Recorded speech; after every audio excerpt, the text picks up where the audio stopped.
आदरणीय प्रदेश अध्यक्ष श्री अजय लल्लू जी, आराधना मिश्रा जी,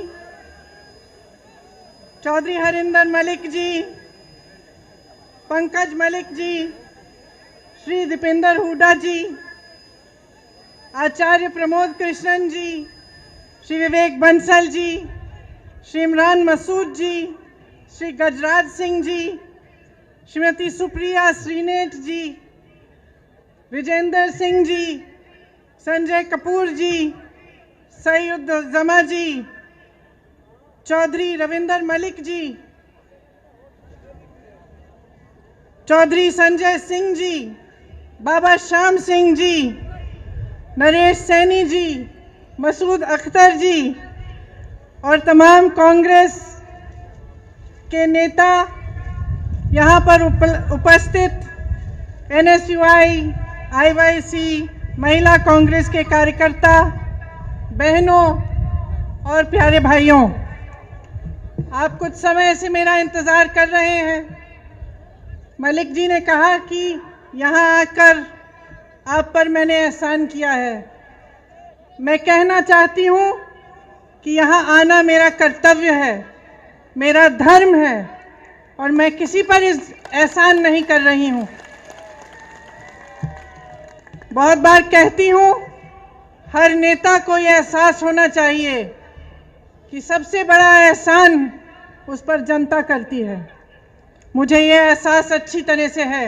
आप यहाँ उपस्थित हैं, मेरी बातों को सुनने आए हैं, इसलिए आपका बहुत बहुत धन्यवाद।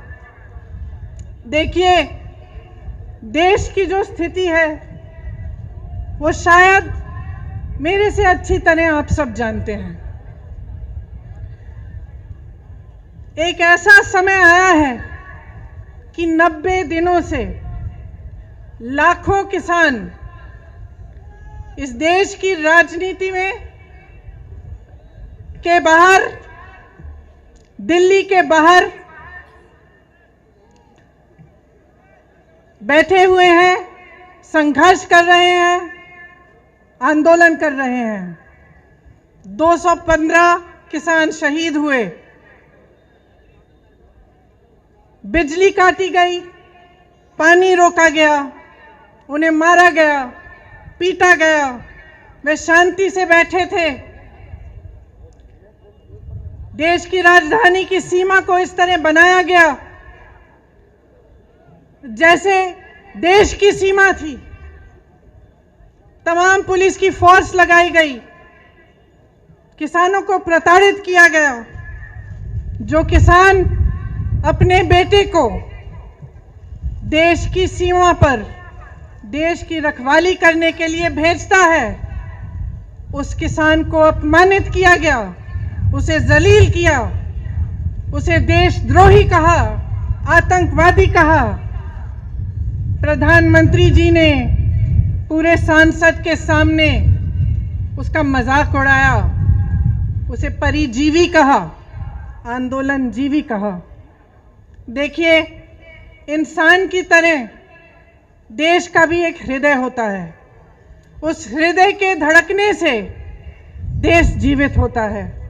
मेरा मानना है कि हमारे देश का हृदय, उसका दिल किसान है, जो जमीन से जुड़ा है, जमीन को सींचता है, उसे उपजाऊ बनाता है, इस देश का अन्नदाता है, इस देश को जीवित करता है। लेकिन आज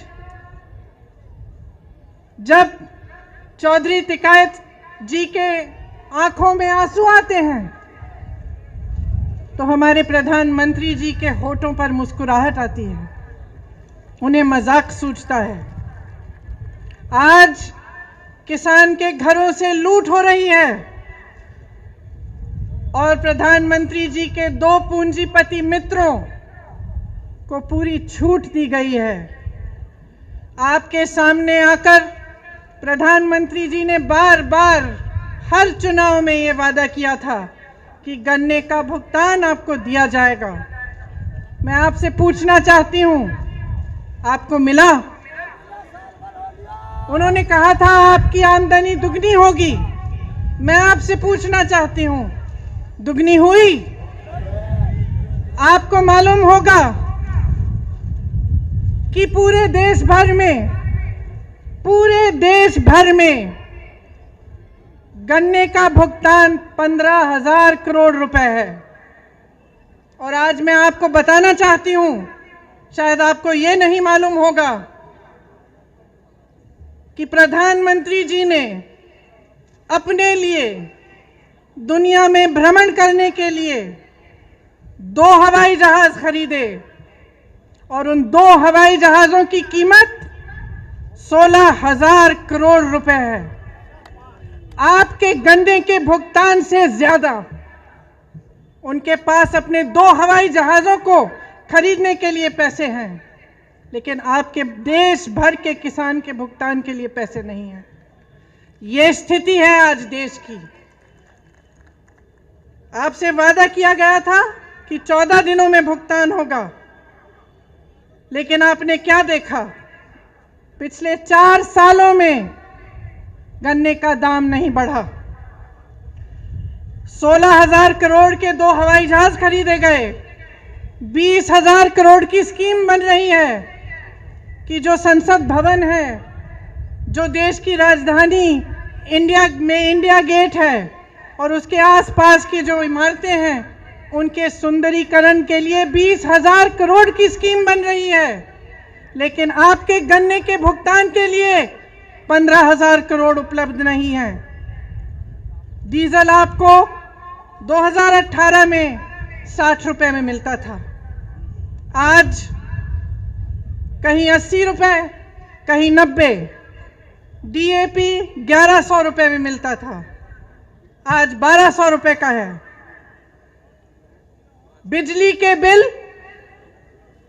बढ़ते चले जा रहे हैं, गैस सिलेंडरों की कीमत बढ़ती चली जा रही है, मगर आपके गन्ने के दाम आपको नहीं मिल रहे हैं, वो वहीं का वहीं है। मैं कुछ दिनों पहले बिजनौर गई, कुछ किसानों ने मुझे पर्चियां दिखाई। शायद उसी दिन जो नया दाम है वो जारी किया गया था, उससे पहले की पर्चियां दिखाई, उस पे 000 लिखा था। आपको मालूम होगा कि भाजपा सरकार ने पिछले साल डीजल पे जो टैक्स लगाई, उससे 3.5 लाख करोड़ रुपए कमाए। मैं पूछना चाहती हूं, कहां गए वो रुपए? 2014 से अब तक मोदी सरकार ने पेट्रोल डीजल पर टैक्स बढ़ाकर, आपको मालूम नहीं होगा, 21,50,000 रुपए कमाए। मैं पूछना चाहती हूं, कहां गया वो पैसा जिसका हक है, जो दिन रात इस देश के लिए काम करता है, जो अपने पसीने से, अपने खून से इस देश को सींचता है, उसको क्यों नहीं मिला है ये पैसा? नौजवान को क्यों नहीं मिला? रोजगार क्यों नहीं दिया? और जब वही किसान प्रताड़ित होकर अपनी समस्या लेकर आपके पास आया, तो आपने उसकी बात क्यों नहीं सुनी? दिल्ली का बॉर्डर नरेंद्र मोदी जी के घर से कितना दूर है? 5-6 किलोमीटर दूर होगा। और वही प्रधानमंत्री जो अमेरिका जा सकते थे, पाकिस्तान जा सकते थे, चीन जा सकते थे, जिन्होंने पूरी दुनिया में भ्रमण किया, वो उन लाखों किसानों के पास नहीं जा पाए, उनके आंसू पोंछ नहीं पाए, उनकी बात नहीं सुन पाए। क्यों? क्योंकि उनकी राजनीति सिर्फ अपने लिए है, अपने लिए और अपने खरबपति पूंजीपति मित्रों के लिए है। इसी समय जब पूरा देश तड़प रहा है, किसान तड़प रहा है, भुगतान नहीं हो रहा है, इसी साल में अगर आप देखेंगे कि इन 1-2 खरबपति मित्रों ने कितना पैसा कमाया तो आप चौंक जाएंगे। हजारों करोड़ कमाया है और आप सड़क पे बैठे हुए अपने हक के लिए संघर्ष कर रहे हैं, आंदोलन कर रहे हैं और कोई सुनने को तैयार नहीं है। जो 3 कानून इस सरकार ने निकाले हैं उनका सार तो आप जानते ही होंगे। पहला कानून कि प्राइवेट मंडियां लगेंगी और सरकारी मंडियों में जो टैक्स लिया जाता है वो प्राइवेट मंडियों में नहीं लिया जाएगा। इसका मतलब क्या है? इसका मतलब ये है कि आस्ते आस्ते सरकारी मंडियां बंद हो जाएंगी। और आप सब जानते हैं कि सरकारी मंडियों की खासियत ये है कि आपको न्यूनतम समर्थन मूल्य मिलता है, कि कोई भी कहीं से भी आकर आपको ये नहीं कह सकता कि आपको कम दाम पे आपसे खरीदेगा। प्राइवेट मंडियों के खुलने से और उनको मजबूत बनाने से क्या होगा? बड़े बड़े खरबपतियों की मनमानी होगी। जो दाम चाहते हैं वही देंगे, जब खरीदना चाहते हैं तभी खरीदेंगे, जब बेचना चाहते हैं तभी बेचेंगे। दूसरे कानून में लिखा है कि कॉन्ट्रैक्ट फार्मिंग होगी। कॉन्ट्रैक्ट फार्मिंग का क्या मतलब है? इसका मतलब है कि आपके गांव में, आपके जिले में आकर बड़े बड़े खरबपति आपके साथ एक सौदा कर सकते हैं कि देखिए आप 10 लोग हैं, आप हमारे लिए गन्ना उगाइए, जब गन्ना उग जाएगा हम आपको इसके लिए 500 रुपये देंगे। लेकिन जब आप उसको उगाएंगे तो अगर उस खरबपति का मन हो तो वो आपसे कह सकता है कि ना मैं आपको 500 रुपये दूंगा और ना मैं आपका गन्ना चाहता हूं। उसको कहने की अनुमति है, वो कुछ भी कर सकता है। क्यों? क्योंकि इस कानून के तहत आपकी कोई सुनवाई नहीं है।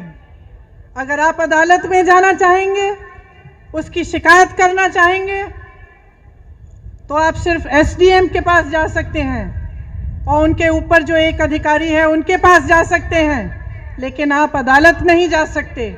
आप अपने हक के लिए लड़ नहीं सकते, ये लिखा है उस कानून में।